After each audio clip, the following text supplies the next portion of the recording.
الآن أنتم في هذا العصر في هذا الزمان تشهدون وتنظرون الأفلام الكرتون.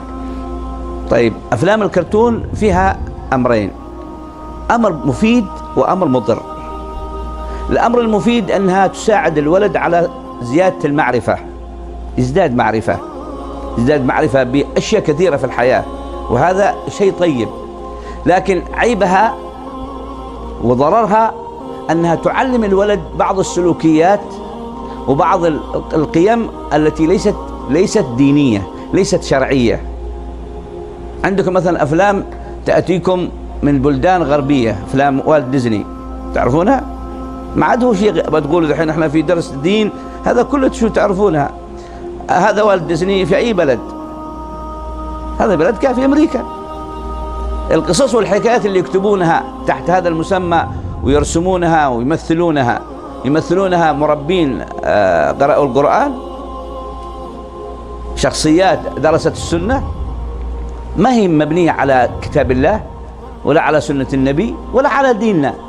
فعندما تنظر أنت للقصة عجيبة وأنت ترى هذه الحركة اللي تمثلها الضباع مثلا، ذكركم الآن بالفيلم، تذكرونه الآن، تحسوا الآن بالفكرة، هذه الصور العجيبة والكلام المؤثر، ما وراءه من ثقافة من؟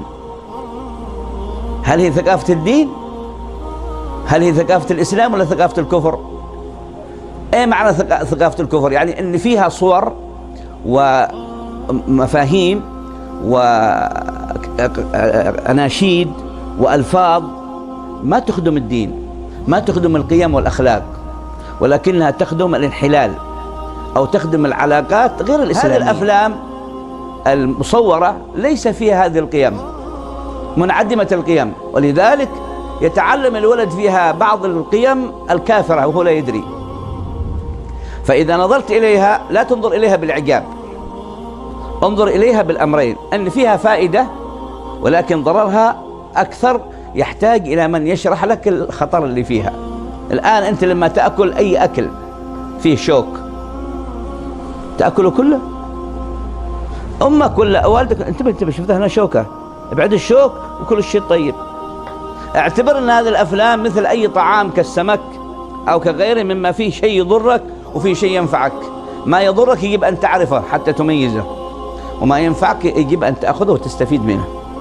هذا الذي ينبغي أن تتعلموه من كل الأفلام.